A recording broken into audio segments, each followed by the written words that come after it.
আসসালামু আলাইকুম। সবাই কেমন আছো? আশা করছি ভালো আছো। আলহামদুলিল্লাহ, আমিও ভালো আছি। আজকে আমি নতুন একটা রেসিপি দেখাবো। আমি নতুনভাবে খুব সহজভাবে রান্না করব। তাহলে সবাই প্রথম থেকে শেষ পর্যন্ত পুরো ভিডিওটা দেখে নিও, আর ভালো লাগলে একটা লাইক করে দিও। এখানে আমি বন্ধুরা এই যে ছোট্ট একটা ইলিশ মাছ নিছি, আর এখানে আমি এই যে বেগুনগুলো এইভাবে কেটে নিছি। খুব সহজ পদ্ধতিতে রান্না করব, আর আমার মতো এইভাবে রান্না করে খেলে কিন্তু অনেকটা মজা লাগবে।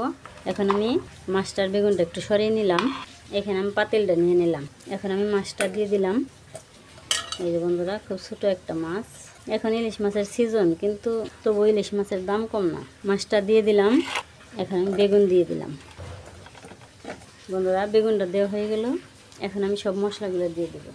এই যে আমি হলুদ গুঁড়ো দিয়ে দিলাম, মরিচের গুঁড়ো দিয়ে দিলাম, কারণ আমি অনেকগুলো কাঁচামরিচ দেবো, এই জন্য অল্প কিছু গুঁড়ামরিচ দিলাম।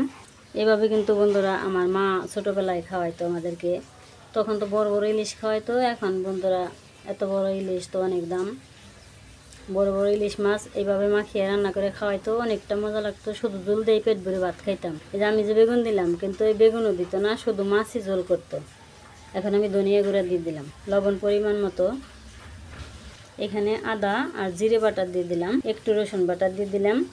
বন্ধুরা, আমার মা কিন্তু এই রসুন বাটাও দিত না, শুধু মাছটাই মাখিয়ে রান্না করতো, তাতেই অনেক মজা লাগতো। কাঁচামরিচ দিয়ে দিলাম, এই বেশি করে কাঁচামরিচ দিলাম, পেঁয়াজ দিয়ে দিলাম। এখন আমি তেল দিয়ে দিলাম। এখন আমি মাছ আর সবজি সব মশলা দিয়ে সুন্দর করে মাখিয়ে নেব।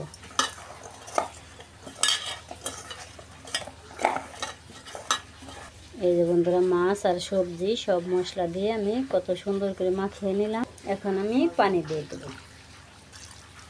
বেগুন যত পানি দেবো ততই ভেসে উঠবো। এই এতটুকু পানি দিয়ে দিলাম। এখন আমি এভাবেই চুলায় বসিয়ে দেবো। বন্ধুরা, এই সহজ পদ্ধতিতে আমার মতো রান্না করে খাবে, দেখবে অনেক ভালো লাগবে। আর বন্ধুরা, তোমরা অনেক সুন্দর সুন্দর কমেন্ট করো। কমেন্টটা পড়ে কিন্তু আমার অনেকটা ভালো লাগে। আমি সবগুলো কমেন্টের উত্তর দেওয়ার চেষ্টা করব। সবাই ভালো ভালো কমেন্ট করো, আর সবাই পাশে থেকো। সবাই লাইক কমেন্ট শেয়ার করো এবং সাবস্ক্রাইব করো আমার পাশে থেকো। তাহলে যাই বন্ধুরা, এখন আমি চুলায় বসিয়ে দিয়ে আসি। বন্ধুরা, ভাড়াটিয়া বাড়ি, সবাই তো একসাথে রান্না করা হয়।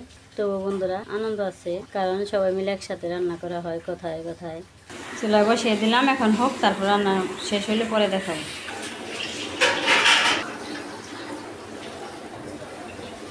আর একটু হইব। এখন তোমার কথা ইলিশ মাছ হয় না? ইলিশ মাছ ই করো, কুরিয়ার সার্ভিস করে পাঠিয়ে দিও, ঠিক আছে? যেমন আমরা একটু ইলিশ মাছ খাই। এটা কতটুকু ইলিশ মাছ রান্না করলাম, কুরিয়ার সার্ভিস করে আমার লিগে পাঠিয়ে দিও। আমার তরকারিটা হয়ে গেলে এখন আমি নামিয়ে নিব। এখন নামিয়ে নিয়ে যাব। দেখো বন্ধুরা, আমি কত সহজভাবে ছোট্ট একটা ইলিশ মাছ বেগুন দিয়ে রান্না করলাম। তাহলে আজকে আমার এই রেসিপি কেমন হইলো অবশ্যই কমেন্টে জানাবে। আমার তরকারিটা আমি আজকে আর বাড়বো না, এই পাতিলে রাখবো। সবার সুস্বাস্থ্য কামনা করছি। ধৈর্য ধরে কষ্ট করে যারা ভিডিওটা দেখলে সবাইকে অনেক অনেক ধন্যবাদ। সবাই ভালো থাকবে, সুস্থ থাকবে, সাবধানে থাকবে। আল্লাহ হাফেজ। আসসালামু আলাইকুম।